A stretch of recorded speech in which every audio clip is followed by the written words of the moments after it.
আজ চিত্রাদের বাড়ির পরিস্থিতি খুবই অস্বাভাবিক, অথচ বাড়ির সবাই ভাব করছে যেন পরিস্থিতি স্বাভাবিক আছে। আজকের দিনটা আলাদা কোনো দিন না, অন্য ৮-১০টা দিনের মতোই। সবাই অভিনয় করে স্বাভাবিক থাকার প্রাণপণ চেষ্টা করছে। অভিনয় করে স্বাভাবিক থাকা বেশ কঠিন ব্যাপার। চিত্রাদের বাড়ির কেউই অভিনয়ে তেমন পারদর্শী না, কাজেই বাড়ির সবাইকে এখানে একটা অস্বাভাবিক লাগছে। সবচেয়ে অস্বাভাবিক লাগছে চিত্রার মা শায়লা বানুকে। সামান্য কোনো উত্তেজনার বিষয় হলেই তার প্যালপিটেশন হয়, কপাল ঘামতে থাকে, ঘন ঘন পানির পিপাসা পায়। এই তিনটি এখন তার হচ্ছে, অথচ ভাব করছেন কিছুই হচ্ছে না। তার সামনে পিরিচে ঢাকা পানির গ্লাস, কিন্তু তিনি এখনো গ্লাসে চুমুক দেননি। তারা সবাই অপেক্ষা করছে একটা টেলিফোন কলের জন্য। চিত্রার মেজো খালা উত্তরা থেকে টেলিফোনটা করবেন, বিশেষ খবরটা দেবেন, ইয়েস অথবা নো। চিত্রার বিয়ের আলাপ আলোচনা চলছে। বরপক্ষের লোকজন ২ দফা মেয়ে দেখে গেছে, কিন্তু তাদের কথাবার্তা মোটেই স্পষ্ট না। হ্যাঁ না বলা দূরে থাকুক, কোনো ইঙ্গিত পর্যন্ত দিচ্ছে না। ছেলে সবার খুব পছন্দের, লম্বা, গায়ের রং বিলেতি সাহেবদের মতো। বাবা মার একমাত্র ছেলে, মেরিন ইঞ্জিনিয়ার। ছেলের বাবা ঢাকা শহরেই ৩টা বাড়ি। তার চেয়েও আশ্চর্য কথা, তাদের নাকি লন্ডনেও একটা বাড়ি আছে। ছুটি কাটাতে তারা যখন লন্ডন যায় তখন হোটেলে ওঠে না, নিজেদের বাড়িতে ওঠে। ছুটি ছাড়াই এরা সিঙ্গাপুর, মালয়েশিয়ার বাইরে যেতে পারে না। আরেক ভাগ আমেরিকা লন্ডন গ্রুপ। চিত্রা যার সঙ্গে বিয়ের কথা হচ্ছে সে আমেরিকা লন্ডন গ্রুপের। সেই তুলনায় চিত্রারা কিছুই না। ঢাকা শহরে তাদের একটা বাড়ি আছে, দোতলা ফাউন্ডেশনের একতলা বাড়ি। এই বাড়ির জন্য ব্যাংক লোন আছে ২০ লাখ টাকা। প্রতি ২ মাস পর পর ব্যাংক থেকে একটা চিঠি আসে। তখন চিত্রার মা শায়লা বানুর মুখ শুকিয়ে যায়। সংসার চালানো, ব্যাংকের লোন দেয়া, ২ মেয়ের পড়াশোনা সবই তার একার দেখতে হয়। চিত্রার বাবা চৌধুরী খলিলুর রহমান মোটেই সংসারী মানুষ না। তিনি এজি অফিসের বিল সেকশনের নিচের দিকের অফিসার। চাকরি শুরু করেছিলেন হেড অ্যাসিস্ট্যান্ট হিসেবে। ২টা প্রমোশন পেতে তার ২০ বছর লেগেছে। অফিসে যাওয়া, অফিস থেকে ফেরা, মাঝে মধ্যে অফিস থেকে ফেরার পথে টুকটাক কাঁচা বাজার করা ছাড়া সংসারে তার কোনো ভূমিকা নেই। শায়লা বানু সংসারের এই অবস্থাতেও মোটামুটি ভেলকি দেখিয়েছেন। যাত্রাবাড়িতে ৩.৫ কাঠা জমির উপর বাড়ি করেছেন। রাজমিস্ত্রি ডেকে বাড়ি বানিয়ে ফেলা না, রীতিমতো আর্কিটেক্ট দিয়ে ডিজাইন করে বাড়ি বানানো। বাড়ির অর্ধেকটা ভাড়া দিয়েছেন, ভাড়ার টাকায় ব্যাংকের লোন শোধ দেওয়া হচ্ছে। তিনি নিজে এনজিওতে একটা চাকরি জোগাড় করেছেন। সন্ধ্যার পর তাকে কাজে যেতে হয়। বয়স্কদের নিরক্ষরতা দূর করার একটা প্রকল্পের তিনি শিক্ষিকা। এই চাকরিতেও তিনি খুব ভালো করছেন। শিক্ষিকা থেকে তিনি এখন হয়েছেন প্রোগ্রাম কোঅর্ডিনেটর। এনজিওর বেতন ভালো। বেতনের একটি টাকাতেও তিনি হাত না দিয়ে সংসার চালানোর চেষ্টা করেন। টাকাটা জমা হচ্ছে মেয়েদের বিয়ের খরচের জন্য। তাছাড়া এ বাড়ি তার দোতলা করার ইচ্ছা। দোতলা হয়ে গেলে পুরো একতলাটা তিনি কোনো এনজিওকে ভাড়া দিয়ে দেবেন, সেরকম কথা হয়েছে। চিত্রা খুবই সুন্দরী মেয়ে, কিন্তু গায়ের রং ময়লা। বাংলাদেশের মেয়ের সৌন্দর্য বিচারে গায়ের রঙের ভূমিকাই প্রধান। গায়ের রং ধবধবে সাদা হলে টেরা চোখের মেয়ে ভালো করে তাকালে যার নাকের নিচে সূক্ষ্ম গোঁফ দেখা যায় তাকে রূপবতী হিসেবে গণ্য করা হয়। শাশুড়ি পাড়া প্রতিবেশীকে খুব আগ্রহ করে বউ দেখাতে দেখাতে গোপন অহংকার নিয়ে বলেন, আমার বউয়ের গায়ের রংটা ময়লা, খুব শখ ছিল রং দেখে বউ আনবো, কি আর করা, সব শখ তো পূরণ হয় না। শায়লা বানুর সব শখই মনে হয় পূরণ হতে যাচ্ছে।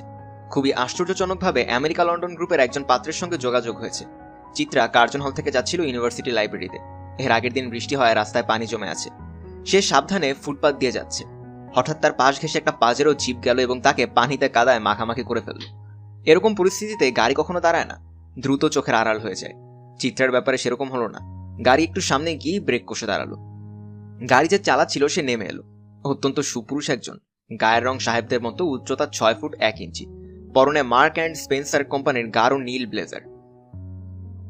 যে নেমে এলো তার নাম আহসান খান, মেরিন ইঞ্জিনিয়ার। এই হলো যোগাযোগের সূত্র। এই যোগাযোগের মধ্যেও ভাগ্যের একটা ব্যাপার আছে বলে শায়লা মনে করে। বিয়ের ব্যাপারটা নাকি পূর্ব নির্ধারিত। শায়লা বানুর ধারণা আল্লাহ ঠিক করে রেখেছেন এখানে বিয়ে হবে। সে কারণে চিত্রা কাদা পানিতে মাখামাখি হয়েছে। তবে তিনি ঠিক ভরসাও পাচ্ছেন না। ছেলেপক্ষের মানুষরা হ্যাঁ না, মেয়ে পছন্দ হয়েছে, মেয়ে পছন্দ হয়নি, এসব কিছুই বলছে না। ছেলে যে খুব আগ্রহী, তার আগ্রহী বিয়ে হচ্ছে এরকমও মনে হচ্ছে না। ছেলে খুব আগ্রহী হলে টেলিফোন করতো বা ইউনিভার্সিটিতে গিয়ে চিত্রার খোঁজ করত, তাও করেনি। বরং পাত্রপক্ষের মধ্যে কেমন গাছারা গাছারা ভাব। মেয়ে দেখতে অনেক মিষ্টি টিষ্টি নিয়ে আসে, এটাই নিয়ম। ওরা এনেছে একটা কেক, সোনারগাঁও হোটেলের দামি একটা সত্যি কেক। তারপরও তো কেক, বিশাল কোনো কেক না, ৪ পাউন্ডের কেক। চিত্রা যখন চা নিয়ে ওদের সামনে গেল তখন ছেলের মা হঠাৎ মোবাইল টেলিফোন নিয়ে অতি ব্যস্ত হয়ে পড়লেন। চিত্রার সঙ্গে কোনো কথা নেই, চিত্রার দিকে ভালো করে তাকালেনও না। কারো এক সঙ্গে বিরাট গল্প জুড়ে দিলেন, টেলিফোনেই হাসাহাসি। বয়স্ক একজন ভদ্রলোক এসেছিলেন। তিনি ঘরে ঢোকার পর থেকে গভীর মনোযোগ দিয়ে টাইম পত্রিকা পড়া শুরু করলেন। পত্রিকা তিনি সঙ্গে করে নিয়ে এসেছিলেন। চিত্রা তার সামনে চায়ের কাপ দিতেই তিনি বললেন, সরি, আমি চা কফি কিছু খাই না। বলি আবার টাইম পড়া শুরু করলেন। শায়লা বানু প্রচুর খাবার দাবারের আয়োজন করেছিলেন। ঘরে তৈরি পিঠা, চটপটি, সমুচা, পরোটা, মাংস, মিষ্টি, ফলমূল। এত খাবার দেখি অন্তত ভদ্রতা করে বলা উচিত ছিল যে এত আয়োজন। সেসব কিছুই না। ছেলের ছোট চাচা শুধু একটা পাটিসাপটার অর্ধেকটা নিলেন। হাত দিয়ে চাপ দিয়ে ভেতরের ক্ষীরটা বের করে খোসার অর্ধেকটা খেলেন। ছেলের মা শুধু 1 কাপ চা, 4 কাপ হাতে নিয়ে 2টা চুমুক দিয়ে কাপ নামিয়ে রাখলেন এবং আবারও মোবাইল টেলিফোন নিয়ে ব্যস্ত হয়ে পড়লেন। চিত্রা সম্পর্কে শালাবানুর অনেক কিছুই বলার ছিল, কি বলবেন সব গুছিয়েও রেখেছিলেন।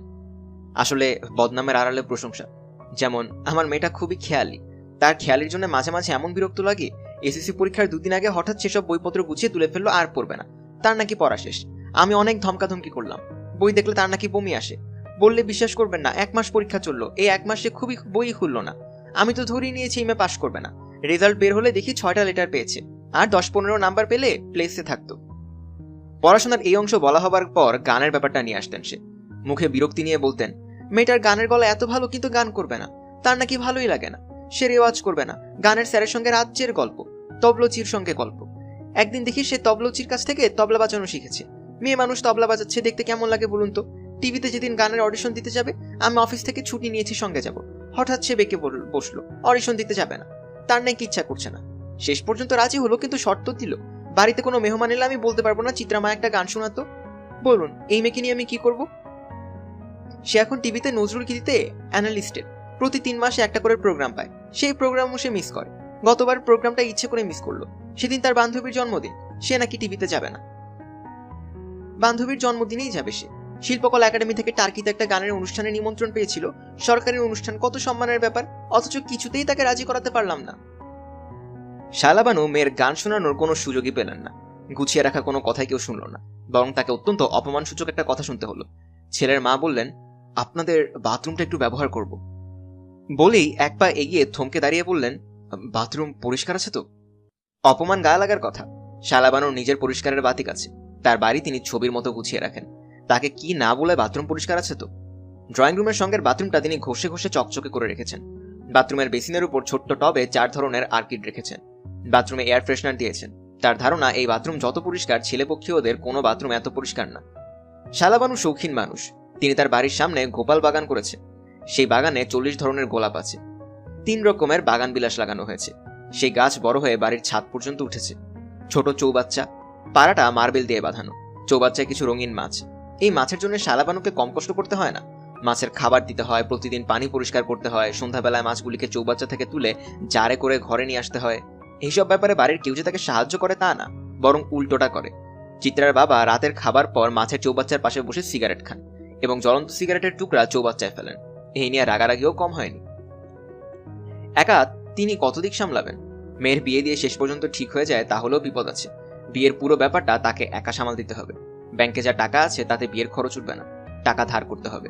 সাভারে 3 কাঠার একটা প্লট কেনা আছে, সেটা বিক্রি করতে হবে। জমি বিক্রি কেনার চেয়ে অনেক কঠিন, এই কঠিন কাজটা তাকেই করতে হবে। টেলিফোন বাজছে, এটাই কি সেই বিশেষ টেলিফোন? শালাবানুর বুক ধকধক করছে। তার হাতের কাছে টেলিফোন, তিনি ধরলেন না। অবহেলা ভঙ্গিতে বললেন, মীরা টেলিফোনটা ধরতো। মীরা তার দ্বিতীয় মেয়ে, এবার এসএসসি দিয়েছে। 3 মেয়ে ভাগ্যে ভাগ্যবতী, তার এই মেয়েটা রূপবতী। সবচেয়ে বড় কথা, এর গায়ের রং ভালো। এর বিয়ে নিয়ে দুশ্চিন্তা করতে হবে না। শালাবানু 2 মেয়ের কথা ভেবে তৃপ্তির নিঃশ্বাস ফেললেন। মেয়েরা তার বাবার রূপ পেয়েছে। মেয়েদের বাবা যৌবনে অসম্ভব রূপবান ছিলেন। শালাবানুর বাবা ছেলের রূপ দেখে মুগ্ধ হয়েছিলেন, শুধুমাত্র তার আগ্রহেই বিয়েটা হয়। শালার বিয়েতে মত ছিল না। বিয়ে পাশে একটা ছেলে, চাকরি নেই, পরিবারের অবস্থা ভালো না, তার সঙ্গে কিসের বিয়ে? কিন্তু শালার বাবার এক কথা, আমি আমার জীবনে এত সুন্দর ছেলে দেখিনি, এই ছেলে হাতছাড়া করা যাবে না। আমার পরিবারের রূপ নেই, এই ছেলে রূপ নিয়ে আসবে। শালার বাবা তার রূপমান জামাইয়ের পরিণতি দেখে যেতে পারেননি। শালার বিয়ের 1 সপ্তাহের মধ্যেই তিনি মারা যান। মৃত্যুর সময় তার রূপমান জামাই পাশে ছিল। অত্যন্ত সুপুরুষ একজন যুবক ছেলের দিকে তাকিয়ে তার আনন্দময় মৃত্যু হয় বলে শালার ধারণা। মীরা হাত দিয়ে রিসিভার চেপে ধরে বললেন, আমাদের ক্লাসের একটা মেয়ে। কথা বলতে গিয়ে তার গলা কেঁপে উঠল, চোখের দৃষ্টি নেমে গেল। মেয়েটার নাম কি? নাম ইতি। বাসা কোথায় ওদের? মগবাজারে। বাবা কি করেন? কাস্টমসে চাকরি করেন। শালাবানু এতগুলি প্রশ্ন করলেন জানার জন্য যে মীরা আসলেই কোনো মেয়ের সঙ্গে কথা বলছে নাকি কোনো ছেলের সঙ্গে। ছেলের সঙ্গে কথা বললে এত দ্রুত প্রশ্নের জবাব দিতে পারতো না, গন্ডগোল করে ফেলত। সবচেয়ে ভালো হতো যদি তিনি বলতেন, দেখি টেলিফোনটা দে তো, আমি একটু ইতির সঙ্গে কথা বলি। এটা করা ঠিক হবে না, বাড়াবাড়ি হয়ে যাবে। তবে তিনি যে প্রশ্নগুলি করেছেন সেগুলি কাজে লাগবে। দিন 10 পর প্রশ্নগুলি আবার তিনি মীরাকে করবেন। ইতিদের বাসা কোথায়? ইতির বাবা কি করেন? ইতি বলে সত্যি যদি কেউ থেকে থাকে তাহলে মীরা ঠিকঠাক প্রশ্নের জবাব দেবে। আর ইতি কোনো বানানো বান্ধবী হলে উত্তর দিতে গিয়ে জট পাকিয়ে ফেলবে। মীরা টেলিফোনটা রাখো তো, জরুরি কল আসবে, লাইন বিজি রাখলে চলবে না। মীরা ঝট করে টেলিফোন রেখে ঘর থেকে বের হয়ে গেল। শায়লাও বের হলেন। বাগানের ফুল গাছে পানি দেবেন। বাগান বিলাসে শুয়োপোকা হয়েছে, গাছে ওষুধ দেবেন। টেলিফোনটা এর মধ্যে চলে আসার কথা, এখনো আসছে না কেন বুঝতে পারছেন না। তাহলে ওরা না বলে দিয়েছে? বড় আপা লজ্জায় পড়ে দুঃসংবাদটা দিচ্ছেন না? চিত্রা মাছের চৌবাচ্চার কাছে বসে আছে। তাকে খুব একটা দুশ্চিন্তাগ্রস্ত বলে মনে হচ্ছে না। সে খুব আগ্রহের সঙ্গেই মাছ দেখছে। মাকে বারান্দায় আসতে দেখে চিত্রা বলল, মা, তোমার জন্য 3টা দুঃসংবাদ আছে, একটা ছোট, একটা মাঝারি এবং একটা বড়। কোন দুঃসংবাদটা আগে শুনবে? যা বলার সহজ স্বাভাবিকভাবে বলবি, পেঁচিয়ে কথা বলবি না। ছোট বড় মাঝারি দুঃসংবাদ আবার কি? মেজাজ খারাপ করো কেন? মেজাজ খারাপ না, পেঁচানো কথা শুনলেই আমার মেজাজ খারাপ লাগে। মেজাজ খারাপ থাকলে নর্মাল কথা শুনলেও রাগ লাগে, আর যদি মেজাজ ভালো থাকে তাহলে পেঁচানো কথা শুনলেও মনে হয় বাহ, সাধারণ কথা কি মেয়েটা কি সুন্দর করে পেঁচিয়ে বলছে। আমার মেয়ে পেঁচা কুমারী। যাই হোক, দুঃসংবাদগুলি মানের ক্রমানুসারে বলছি। সবচেয়ে কম দুঃসংবাদ হলো মাছের চৌবাচ্চায় 2টা সিগারেটের টুকরা ভাসছে। তার চেয়েও হাইডোজের দুঃসংবাদ হচ্ছে একটা মাছ মরে ভেসে উঠেছে। এখন শোনো সবচেয়ে খারাপ দুঃসংবাদটা। সবচেয়ে খারাপ সংবাদ হলো, বলে ফেল, চুপ করে আছিস কেন? দুঃসংবাদ আস্তে আস্তে দিতে হয়, এই জন্য চুপ করে আছি। যাই হোক, বলে ফেলি। বড় খালা বিয়ের যে খবরটা দেবে বলেছেন সেই খবরটা হলো না। ওরা তোমার বড় মেয়ের ব্যাপারে ইন্টারেস্টেড না। সোনারগাঁও হোটেল থেকে আনা 4 পাউন্ডের কেকের টাকাটা ওদের পানিতে গেছে। তুই কি করে জানলি? যেভাবেই হোক জেনেছি। বড় খালা দুপুরেই খবর পেয়েছেন। খবরটা দিতে তার কষ্ট লাগছে বলে এখনো দিচ্ছেন না। তুই কখন জেনেছিস? আমিও তখনই জেনেছি। কিভাবে? মা, তুমি ভুলে গেছো যে আমার একটা মোবাইল টেলিফোন আছে। তোকে কে খবর দিয়েছে? কে দিয়েছে এটা মোটেই ইম্পর্টেন্ট না, খবরটা কি সেটা ইম্পর্টেন্ট। মা শোনো, মরা মাছটা এখন কি করবে? মরা মাছ আমি কি করব মানে? মরা মাছ মানুষ কি করে? রান্না করে খায়, এইটুকু জানি। এই মাছ তুমি নিশ্চয়ই রান্না করবে না। তুই ঢং করছিস কেন? তোর ঢঙ্গে তো আমি বুঝতে পারছি না। বরপক্ষের ওরা না করেছে, তার জন্য তোকে ঢং করতে হবে কেন? তোমার মন খারাপ ভাবটা কমানোর জন্য ঢং করছি। শালা পানির ঝাড়ি হাতে নিয়ে গাছে পানি দিতে গেলেন। তার রীতিমতো কান্না পাচ্ছে। তিনি ধরে নিয়েছিলেন এই বিয়েটা হবে। বিয়ের পর মেয়ে জামাই হানিমুন করতে চলে যাবে ইউরোপে। মানুষকে খবরটা দেয়াতে তো আনন্দ। দুঃখী দুঃখী মুখ করে বলা, মনটা খুব খারাপ, মেয়ে জামাই হানিমুন করতে ইউরোপ যাচ্ছে। সুইজারল্যান্ডে হানিমুন করবে, সেখান থেকে ফ্রান্স আর ইতালি হয়ে দেশে ফিরবে। মেয়েটাকে এতদিন দেখবো না ভেবেই কেমন যেন লাগছে। চিত্রা মার দিকে তাকিয়ে বলল, মা, শুধু শুধু গাছে পানি দিচ্ছ। আকাশে কিরকম মেঘ করেছে দেখো, এক্ষুনি বৃষ্টি নামবে। মা, আরেকটা অনুরোধ রাখবে প্লিজ? স্কলারশিপের 1500 টাকা আমার কাছে আছে, চলো সবাই মিলে বাইরে খেতে যাই, ফুর্তি করে আসি। তুমি মুখ ভোতা করে আছো, দেখতে অসহ্য লাগছে। আমার মাথা ধরেছে, আমি কোথাও যাব না। মা শোনো, ওরা 3বার করে আমাকে দেখে গিয়ে জানিয়েছে মেয়ে পছন্দ হয়নি। আমি কি পরিমাণে অপমানিত হয়েছি তুমি বুঝতে পারছো না। তুমি মন খারাপ করে আমার অপমানটা আরো বাড়াচ্ছ। হাত মুখ ধুয়ে একটা ভালো শাড়ি পরে চলো যাই, হইচই করে আসি। বললাম তো আমার মাথা ধরেছে। তাছাড়া চাইনিজ ফুড আমার ভালো লাগে না। যাবে না? না। মা, আরো একটা দুঃসংবাদ আছে। তোমার মাছদের মধ্যে মরক লেগেছে, আরেকটা মাছ মারা গেছে। দাড়িওয়ালা একটা গোল্ডফিশ ছিল না, ওইটা। বৃষ্টির ফোঁটা পড়তে শুরু করেছে। এখনো শায়লা কাছে পানি দিচ্ছেন। ঘরে টেলিফোন বাজছে। শায়লার তাতে কোনো ভাবান্তর হচ্ছে না, অথচ কিছুক্ষণ আগেই টেলিফোনের শব্দ শুনলেই চমকে উঠছিলেন। মীরা বারান্দায় এসে অবাক হয়ে বলল, মা, তুমি বৃষ্টির মধ্যে গাছে পানি দিচ্ছ কেন? বড় খালা টেলিফোন করেছেন, তোমাকে চাচ্ছেন। শায়লা পানির ছাঁচড়ি রেখে উঠে এলেন। একটু সময় পেলে ভালো হতো, মেজাজ ঠিক করা যেত। গলার স্বর শুনে বড় আপা যেন বুঝতে না পারে সে মন খারাপ করেছে। হ্যালো বড় আপা, কেমন আছো? ভালো। তোর গলা এরকম শোনাচ্ছে কেন? অসুখ নাকি? ঠান্ডা লেগেছে, একটু জ্বর জ্বর আছে। মেয়ের এত বড় শুভ সংবাদ, আর তুই কিনা মেদা মারা হয়ে আছিস। শায়লার বুকে ধক করে উঠল। মেয়ের এত বড় শুভ সংবাদ মানে কি? হ্যালো শায়লা, এদিকে আমার বিপদটা শোন। আমার সমস্যা তো জানিস, কিছু হলে নফল নামাজ মানত করে ফেলা। আমি 50 রাকাত নফল নামাজ মানত করেছিলাম। হাঁটুর ব্যথা নিয়ে 50 রাকাত নামাজ পড়া সোজা কথা। সংবাদ কি শুভ? তাহলে চিত্রা এসব কি বলল? চিত্রার বড় খালা হড়বড় করে কথা বলছেন, তার মুখ ভর্তি পান। সব কথা পরিষ্কার বোঝা যাচ্ছে না। তিনি বললেন, ছেলেপক্ষ কি বলেছে সব তো ডিটেল চিত্রাকে বলেছি। ওরা 2টার সময় টেলিফোন করেছে। মেয়ে তাদের খুবই পছন্দ। বিয়ের তারিখ করতে চায় সেপ্টেম্বরের 7। ছেলে বিয়ের পর হানিমুনে যাবে অস্ট্রেলিয়ার সিডনিতে। চিত্রার পাসপোর্ট আছে কিনা, না থাকলে ইমিডিয়েটলি করাতে বলল। আগামী বৃহস্পতিবার সন্ধ্যাবেলায় এঙ্গেজমেন্ট করাতে চায়। কোনো সমস্যা আছে কিনা জানতে চাইলো। আমি তোর সঙ্গে কথা না বললেই বলে দিয়েছি সমস্যা নেই। সমস্যা আছে? ওরা 10-15 জন আসবে। মেয়েকে রিং পরিয়ে দিবে, ওই রিং আবার আসছে ইংল্যান্ড থেকে। চিত্রার আঙুলের মাপ চেয়েছে, কাল সকালের মধ্যে আঙুলের মাপ লাগবে। তোর মেয়ে রাজকপালি। এখন আল্লাহ আল্লাহ কর, ছোটটাকে পার করতে পারলে তুই একেবারে ছাড়া হাত পা। শোন শায়লা, আমি কাল সকালে নিজে এসে আঙুলের মাপ নিব। চিত্রাকে বলে রাখবি যেন আমি না আসা পর্যন্ত বাইরে না যায়। এই কয়দিন ওর ইউনিভার্সিটি বন্ধ, ও ঘরে বসে থাকবে। শায়লা টেলিফোন নামিয়ে রেখে মাছের চৌবাচ্চার কাছে গেলেন। 2টা মাছ ঘরে ভেসে থাকার কথা, কোনো মাছ মরে ভেসে নেই। শায়লার চোখে পানি এসে যাচ্ছে। বৃষ্টি ভালোই পড়ছে, আরো কিছুক্ষণ দাঁড়িয়ে থাকলে পুরো ভিজে যেতে হবে। চিত্রা দরজা ধরে দাঁড়িয়ে রয়েছে। সেখান থেকে চেঁচিয়ে বলল, মা তুমি কি মত পাল্টেছ? আমরা কি আজ বাইরে খেতে যাব? তুই মিথ্যা কথাগুলি কেন বললি? তুমি এত আপসেট হয়েছিলে দেখে মজা লাগলো। তুমি সত্যটা জেনে যাতে অনেক বেশি আনন্দ হতে পারো তাই তোমাকে মিথ্যা বানিয়ে বলেছি। তুমি ভিজে যাচ্ছ, উঠে আসো। শালা বৃষ্টিতে ভিজতে ভালো লাগছে। তার মনে হচ্ছে তিনি কৈশোরে ফিরে গেছেন। তখন তারা থাকতেন ময়মনসিংহে। বৃষ্টি নামলেই বৃষ্টিতে ভেজা ছিল তার প্রধান শখের একটি। ময়মনসিংহ শহর থেকে চলে আসার পর আর ইচ্ছে করে বৃষ্টিতে ভেজা হয়নি। বৃষ্টি আসার মুখে চিত্রার বাবা নিউ মার্কেটের কাঁচা বাজারে ঢুকে পড়লেন। কাঁচা বাজারে ঘুরতে তার ভালো লাগে। প্রথম কিছুক্ষণ তিনি সবজি দেখেন, কলার থোর হাতে নিয়ে ঘুরিয়ে ঘুরিয়ে দেখেন, একটা পাতা উঁচু করে ভেতরটা দেখেন ফুলগুলি সোনালি আছে কিনা। থোর কেনার সময় এটাই বিবেচ্য। সজনে ডাঁটা হাতে নিয়ে দোকানেই দেখতে না পায় এমন ভাবে পুট করে সজনে ডাঁটার মাথা ভেঙে গন্ধ শুকেন। 15 টাকা পিসের সবজি কেনা সম্ভব না। তার চেয়ে বড় ভয় শায়লা রাগ করবে। নতুন কিছু নিয়ে গেলেই শায়লা রাগ করে। একবার তিনি 1 কেজি মেটে আলু নিয়ে গেলেন। শায়লা বলল, কি এনেছো তুমি? জিনিসটা কি দেখতে এত কুৎসিত? তিনি মিনমিনে গলায় বললেন, মেটে আলু।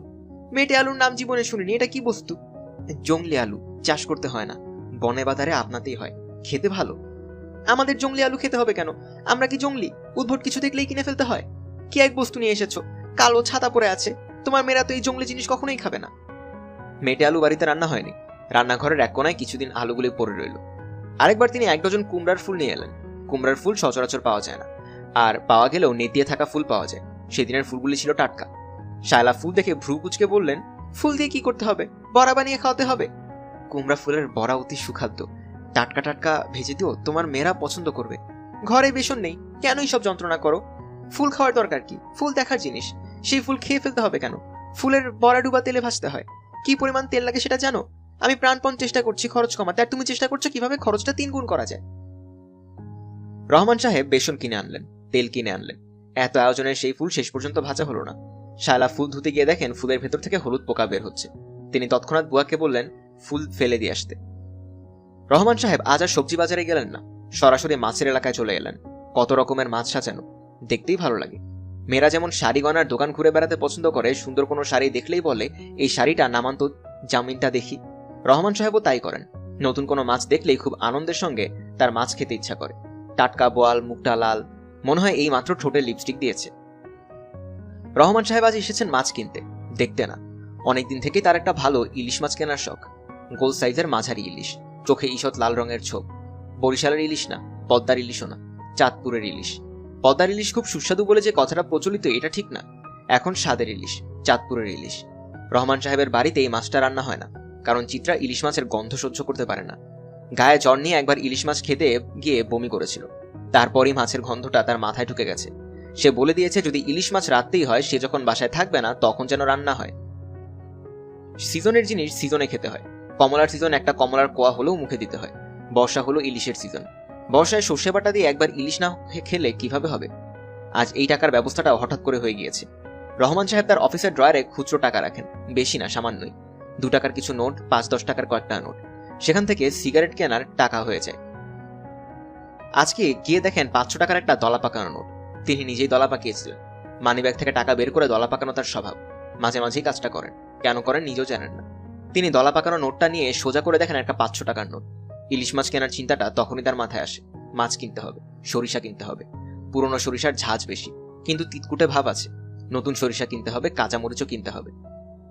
সব বাজার সারতে রাত 9টা বেজে গেল। রহমান সাহেবের মনে হলো এত রাত ইলিশ মাছ নিয়ে গেলে রান্না হবে না। শায়লা অবশ্যই মাছটা ফ্রিজে রেখে দিবে, তার সময় সুযোগ অনুসারে ফ্রিজ থেকে বের হবে। রহমান সাহেব ঠিক করলেন তিনি মাছটা নিয়ে তার ছোট বোন ফরিদার বাসায় চলে যাবেন। সে থাকে কলা বাগান, তার রান্নার হাতও খুবই ভালো। তাকে বললেই হবে তোর জন্য মাছ এনেছি, তুই তো পাতুরি খুব ভালো রান্না করিস, দেখি রান্না কর। ফরিদা খুব আগ্রহ করে রান্না করবে এবং বলবে ভাইয়া খেয়ে যাও, না খেয়ে গেলে রান্না করা মাছ আমি নর্দমায় ফেলে দিব, তোমার চোখের সামনেই ফেলবো। বৃষ্টিতে ভিজতে ভিজতে তিনি ফরিদার বাসায় উপস্থিত হলেন। ফরিদা গরম চাদর গায়ে জড়িয়ে দরজা খুলল। তার চোখ মুখ লাল, চুল উস্কো খুস্কো। তিনি বললেন, কি হয়েছে রে? জ্বর এসেছে, সকাল থেকে বুকে ব্যথা। ওকে বললাম ডাক্তারের কাছে নিয়ে যাও, ও বলল ডাক্তারেরা বিকালে চেম্বারে বসে, আমি সন্ধ্যাবেলা নিয়ে যাব। এখন বাজে 9:30। সাহেব এখনো ফিরেননি। বুকে ব্যথা কি বেশি? দুপুরে বেশি ছিল, এখন কম। পানি খেলে ব্যথাটা কমে। 4-5 বালতি পানি খেয়ে ফেলেছি। জহির গেছে কোথায়? মনে হয় তাস খেলতে গেছে, তাসের নেশা হয়েছে। রোজ সন্ধ্যায় বন্ধুর বাসায় তাস খেলতে যায়। আমার ধারণা পয়সা দিয়ে খেলে। বলিস কি? কত রকম যন্ত্রণার মধ্যে যে আমি আছি কি বলবো, বলতে লজ্জাও লাগে। ব্যাগে কি মাছ? তুই ইলিশ মাছ ভালো রাঁধিস, তোর জন্য একটা মাছ নিয়ে এলাম। মাছটা টাটকা, এক্ষুনি রেঁধে ফেল। টাটকা মাছের স্বাদই অন্যরকম। এখন মাছ রাঁধতে পারবো না ভাইয়া, রান্না বান্না আমার মাথায় উঠেছে। কত কিছু যে ঘটেছে তুমি তো জানোই না। বাবুর বাবাকে পুলিশে ধরে নিয়ে গিয়েছিল, এক রাত ছিল হাজতে। বলিস কি? রিক্সা করে যাচ্ছিল, পেছন থেকে একটা প্রাইভেট কার এসে রিক্সা ধাক্কা দেয়। সে রিক্সা থেকে নেমে তার স্বভাব মতো গাড়ির ড্রাইভারকে টেনে বের করে চড়থাপ্পড় দেয়। গাড়িটা হলো সরকারি দলের এমপির শালার। এমপি সাহেবের শালা গাড়িতেই বসেছিল। বুঝতেই তো পারছো, এমপি শালা তো সহজ জিনিস না। এদের হম্বিতম্বি হয় মন্ত্রীদের মতো। এমপি শালার কারণে পুলিশ বাবুর বাবাকে অ্যারেস্ট করে হাজতে নিয়ে গেল। জননিরাপত্তা আইনে মামলা দিয়ে দেবে এমন অবস্থা। শেষে মন্ত্রী ধরে ছাড়া পেয়েছে। গাড়ির ওই ড্রাইভারের পায়ে ধরে তাকে মাফ চাইতে হয়েছে। কি লজ্জা বলো তো ভাইয়া। চা না খেয়ে যেতে পারবে না, চা খাও। আরেকদিন এসে খাবো। আচ্ছা ঠিক আছে, আরেকদিন এসে খেও। এখন বসতে বলছিস, বসো। তোমার মেয়ের বিয়ের কথাবার্তা নাকি হচ্ছে? জানি না তো। কি বলো জানি না? জানো ঠিকই বলবে না। তোমার কি ধারণা আমাদের বললে আমরা বিয়ে ভাঙিয়ে দিব? ছি, কি বলছিস তুই? কিছু মনে করো না ভাইয়া, যা বললাম মনের দুঃখে বললাম। তোমাদের কোনো ব্যাপারই তো এখন আর আমরা নেই। বাবুর জন্মদিন করলাম, ভাবিকে, তোমার দুই মেয়েকে আমি নিজে গিয়ে বলে এলাম। তুমি ঠিকই এলে, ভাবি এলো না। মেয়ে দুটাকে পাঠাতে পারতো, তাও পাঠালো না। হয়তো আমরা তোমার মেয়ের বিয়েতে তাও তো পাবো না। বাবুর বাবা গরিব তো, এই জন্য এত অবহেলা। বড় লোক হতো, পাঁচেরও গাড়ি থাকতো, ঠিকই ভাবি দুই মেয়েকে নিয়ে বাবুর জন্মদিনে আসতো। আমার কথায় রাগ করছো না তো? না, রাগ করছি না। রাগ করলেও আমার মনের কথা আমি বলবোই। নিজের ভাইকে না বললে কাকে বললো? ভাইয়া, চিত্রার যে ছেলের সঙ্গে বিয়ে হয়েছে সে নাকি বিরাট মালদার পার্টি, জাহাজের মালিক, বিদেশেই থাকে, হঠাৎ দেশে আসে। আমি কিছুই জানি না ফরিদা, আজকে উঠি, আমার শরীরটাও ভালো না। কি হয়েছে তোমার? মাঝে মাঝে মাথায় খুব যন্ত্রণা হয়। তোমাকে দেখে মনে হচ্ছে তোমার শরীর খারাপ, চুল সব পেকে গেছে, তুমি বুড়ো হয়ে গেছো। ভিটামিন খাও ভাইয়া। তুমি হাসবে না, হাসির কোনো কথা না। আমি ভিটামিন ফাইলটা নিয়ে আসছি, তুমি নিয়ে যাও। ওকে বলবে আরেক ফাইল কিনে দিতে। লাগবে না, তুই নাম বল, আমি কিনে নেব। তুমি জন্মেও কিনবে না, তোমাকে আমি চিনি না, ফাইলটা নিয়ে যাও। ফরিদা ভিটামিনের ফাইল এনে রহমান সাহেবের হাতে দিতে দিতে বললেন, ভাইয়া তুমি এতক্ষণ ছিলে, একবারও তো বাবুর খোঁজ করলে না, অথচ এই ছেলে বড়মামা বলতে পাগল। বাবু ঘুমাচ্ছে নাকি? না, ও গেছে তার চাচার বাসায়। ওদের কম্পিউটার আছে, কম্পিউটারে গেম খেলতে গেছে। বাবুর একটা কম্পিউটারের এত শখ, অথচ এটাই দিতে পারছি না। ঘর একটা কম্পিউটার থাকলে কত জ্ঞান হয়। ভাইয়া একটু চেষ্টা করে দেখো তো, লোনে কম্পিউটার কেনা যায় কিনা, মাসে মাসে লোন শোধ দিতাম। আমার তো এরকম পরিচিত কেউ নেই। তারপরেও একে ওকে জিজ্ঞেস করে দেখো, আমি তো আর তোমাকে কিনে দিতে বলছি না। মানুষের কাছ থেকে চেয়ে চিনতে উপহার নেয় আমার স্বভাবের মধ্যে নেই। রহমান সাহেব বাড়ি ফিরলেন কাক ভেজা হয়ে। বাস থেকে অনেকটা পথ বৃষ্টিতে হাঁটতে হয়েছে। রিক্সা ছিল 5 টাকা ভাড়ার জায়গায় সব রিক্সা যাচ্ছে 15 টাকা। একজন তো চাইল 20 টাকা। তিনি বৃষ্টিতে ভিজিয়ে রওনা হলেন। আষাঢ় মাসের বৃষ্টিতে ঠান্ডা লাগে না, শ্রাবণ মাসের বৃষ্টিতে গায়ে কাঁপন ধরে যায়। বাড়িতে কেউ নেই। কাজের বুয়া জয়তরীর মা আয়োজন করে টিভি দেখছে, সামনে পানের বাটা। রহমান সাহেবকে দেখে ভাইতরীর মা বলল, খালুজান বাড়িত কেউ নাই। আচ্ছা। তারা হেই সন্ধ্যাকালে গেছে, এখন রাত বাজে 10টা, টিভির খবরও শেষ। আচ্ছা। বাড়িতে কেউ নেই শুনে তিনি শাস্তি বোধ করছেন। তাকে কৈফিয়ত দিতে হবে না, কেউ কঠিন গলায় জানতে চাইবে না বাড়ি ফিরতে এত রাত হলো কেন, বৃষ্টিতে ভেজার দরকার পড়লো কেন। জয়তরীর মা, আজ রান্না কি? কুমড়া ভাজি, ডাইল আর ডিমের সালুন। ভাত দিয়ে দাও, আমি গোসল করে আসি, পায়ে নোংরা পানি লেগেছে। গরম পানি দিব খালুজান? চুলাতে গরম পানি আছে। আচ্ছা দাও। আমারার জন্য চিন্তা লাগতেছে খালুজান, সন্ধ্যাকালে গেছে, এখন বাজে 10টা, দেশের অবস্থা ভালো না। রহমান সাহেব কিছু বললেন না, তোয়ালে হাতে বাথরুমের দিকে রওনা হলেন। স্ত্রী কন্যাদের জন্য তার কোনো দুশ্চিন্তা হচ্ছে না, এটা ভেবে সামান্য বিচলিত বোধ করলেন। তার ইচ্ছা করছে খাওয়া দাওয়া শেষ করে বিছানায় শুয়ে পড়তে। বৃষ্টির রাতে ঘুমটা আরামের হবে, যদিও ঘুমানো ঠিক হবে না, ওদের ফিরে আসা পর্যন্ত জেগে থাকতে হবে।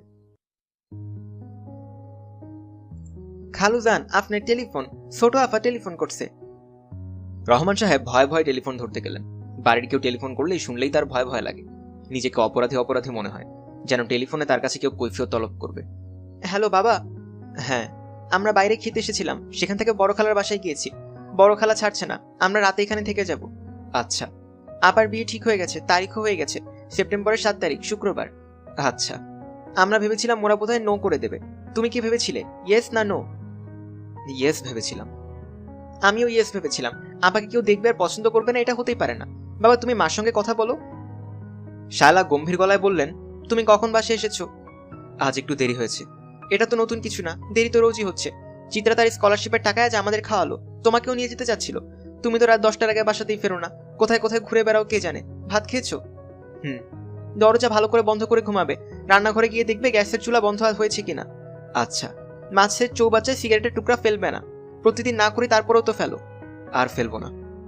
চিত্রার তো বিয়ে ঠিক হয়ে গেল, এই বৃহস্পতিবারে এঙ্গেজমেন্ট। দয়া করে বাসায় থেকো, ওই দিন আবার ভাই বোনদের বাসায় রওনা হও না। তোমার একমাত্র কাজই তো আত্মীয় স্বজনদের বাড়িতে বাড়িতে ফকিরের মতো ঘুরে বেড়ানো। চিত্রার এঙ্গেজমেন্টের দিন তুমি অফিসের দু একজন কলিগকে বলতে চাইলে বলতে পারো, তাই বলে অফিস শুদ্ধ সবাইকে নিয়ে এসো না। আচ্ছা। টেলিফোন রাখলাম, চিত্রাকে কিছু বলবে? না থাক। মেয়েকে অভিনন্দন জানাও। ধরো, আমি চিত্রাকে দিচ্ছি। চিত্রা, তোমাকে বিয়ে ঠিক হবার কারণে অভিনন্দন। এই ধরনের কথা কি মেয়েকে বলা যায়? এ তো মহাবিপদ। হ্যালো বাবা। হ্যাঁ। তোমার একটা চাইনিজ পাওনা রইল, একদিন শুধু তুমি আর আমি চাইনিজ খেয়ে আসবো। কবে? তুমি যেদিন বলবে সেদিন। তুমি যদি আগামীকাল যেতে চাও আগামীকালই নিয়ে যাও। যাবে আগামীকাল? আচ্ছা। টেলিফোন রাখি বাবা, আর কিছু বলবে? না। যাও ঘুমিয়ে পড়ো। আচ্ছা। রহমান সাহেবের খুব আনন্দ লাগছে। জ্বর জ্বর ভাব পুরোপুরি চলে গেছে। জয়তরীর মা টিভি দেখছে। তার ইচ্ছা করছে জয়তরীর মার সঙ্গে বসে টিভি দেখতে। রহমান সাহেব বললেন, জয়তরীর মা, তোমার পানের বাটা থেকে একটা পান বানিয়ে দাও তো। আর শোনো, আগামীকাল রাতে আমার জন্য কিন্তু রান্না করবে না, বাইরে খাবো, আমার দাওয়াত আছে। মাছের চৌবাচ্চার পাশে কে যেন বসে আছে, সিগারেট টানছে। সিগারেটের আগুন উঠছে নামছে। তার দিকে পেছন দিয়ে বসেছে বলে তিনি মুখ দেখতে পাচ্ছেন না। রহমান সাহেব দরজা খুলে বাইরে বের হয়ে এলেন। চৌবাচ্চার পাশে দাঁড়ানো মানুষটা তার পায়ের শব্দ পেয়েই চমকে উঠে দাঁড়ালো। কে? চাচাজি, আমি মজনু। ও আচ্ছা, তুমি কি করছো? কিছু করছি না চাচাজি। রহমান সাহেব মানুষটাকে চিনতে পারছে না, তবুও পরিচিত মানুষদের মতো কথা চালিয়ে যাচ্ছেন। তার ধারণা কিছুক্ষণের মধ্যে চিনতে পারবেন। তার এই সমস্যা আগে ছিল না, কিছুদিন হয়েছে। ছেলেটাকে এখন চিনলেন, ভাড়াটে নিজাম সাহেবের চাচাতো ভাই। তাদের সঙ্গেই থাকে। বছর 2 আগে চাকরির খোঁজ এসেছিল, চাকরি হয়নি। সে এই বাড়িতেই আছে। নিজাম সাহেবের যাবতীয় কাজকর্ম করে দেয়। বাজার করা, ইলেকট্রিসিটি বিল দেয়া, ঘর মুছে দেয়া, সব কাজই সে পারদর্শী। রোজই যে ছেলের সঙ্গে দেখা হয় তাকে চিনতে না পারায় রহমান সাহেবের খুবই অবাক লাগলো। তুমি একটু আগে সিগারেট খাচ্ছিলে না? জ্বলন্ত সিগারেটের টুকরাটা তুমি চৌবাচ্চায় ফেলেছো, তাই না? জি। একটা রহস্যভেদ হলো, বুঝলো বাবা। চিত্রার মার ধারণা আমি এই চৌবাচ্চায় সিগারেট ফেলতাম, অথচ আমি ফেলতাম না। রোজ সকালে সিগারেটের টুকরা দেখা যেত। তখন আমি কি ভাবতাম জানো? আমি ভাবতাম আমি সিগারেট ফেলে ভুলে যাচ্ছি। ইদানিং আমার ভুলে যাওয়া রোগ হয়েছে। শুরুতে তুমি যে কথাবার্তা বলছিলে আমি তোমাকে চিনতে পারছিলাম না। তুমি বললে না তোমার নাম মজনু, আমি ভেবেছিলাম কোন মজনু। যাই হোক বাবা, তুমি কি খাওয়া দাওয়া করেছো? রাত 12টার মতো বাজে, এখনো না খেয়ে আছো? যাও, খেয়ে শুয়ে পড়ো। ভাত খাবো না চাচাজি। কেন? ভাইজানের বাসায় যেতে ভয় লাগছে। কেন? ভাইজান 3,500 টাকা দিয়ে আমাকে এক জায়গায় পাঠিয়েছিল। টাকাটা হাইজাকাররা নিয়ে গেছে। উনাকে এটা কিভাবে বলবো বুঝতে পারছি না। উনি বিশ্বাস করবেন না। উনি ভাববেন টাকাটা আমি মেরে দিয়েছি। তা মনে করবেন কেন? ভাইজান আমাকে বিশ্বাস করে না। চাচাজি, আমি খুব গরিব, কিন্তু এইসব কাজ আমি করি না। বিশ্বাস না করলে না করবে, তাই বলে ভাত না খেয়ে থাকবে নাকি? যাও, সব খুলে বলো, তারপর খাওয়া দাওয়া করো। তোমাকে তো আর না খাইয়ে রাখবে না। আচ্ছা যাই। এমন খিদা লেগেছে চাচাজি, খিদার চোটে মাথায় বেদনা শুরু হয়েছে। চাচাজি, আমার জন্য একটু দোয়া করবেন। অবশ্যই দোয়া করবো, অবশ্যই। আমার জন্য একটা চাকরির চেষ্টাও দেখবেন চাচাজি। আমি ইন্টারমিডিয়েট পাস, 10 নম্বরের জন্য ফার্স্ট ডিভিশন পাইনি। এসএসসিতে ফার্স্ট ডিভিশন ছিল, জেনারেল অঙ্কের লেটার মার্ক ছিল। যে কোনো চাকরি আমি করতে রাজি। পিওনের চাকরি, দারোয়ানের চাকরি, ক্লাস 2-3 ছাত্রদের প্রাইভেটও পড়াতে পারবো। একটু চেষ্টা নিবেন চাচাজি, খুব কষ্টে আছি। আমি চেষ্টা নেব। যাও, খেতে যাও। আজ তোমাদের বাসায় রান্না কি? গরুর মাংস। দুপুরে গরুর মাংস এনেছিলাম। এরা দুপুরে যা রাধে রাতে সেটাই খায়। রাতে ভাত ছাড়া আর কিছু রান্না হয় না। দুপুরে যদি ডাল শেষ হয়ে যায়, রাতে আর ডাল রাঁধবে না। আমি আবার ডাল ছাড়া খেতে পারি না। আমিও পারি না। আগে সব তরকারির সঙ্গে ডাল খেতাম। চিত্রার মা বলতো সবকিছুর সঙ্গে ডাল মেশালে তরকারির স্বাদ কিভাবে পাবে। এখন সবার শেষে ডাল খাই। অভ্যাস হয়ে গেছে। মানুষ অভ্যাসের দাস।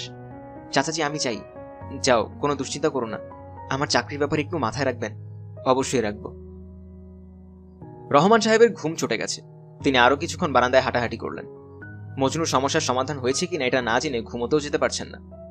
তিনি চৌবাচ্চার পাশে বসে একটা সিগারেট ধরালেন। শায়লা চৌবাচ্চার মাছ জারে ভরতে ভুলে গেছে। মাছগুলি মনের আনন্দে ছুটাছুটি করছে। বৃষ্টির পানি পেয়ে তাদের বোধহয় ভালো লাগছে। চৌবাচ্চায় চাঁদের প্রতিবিম্ব চট করে চোখে পড়ে না।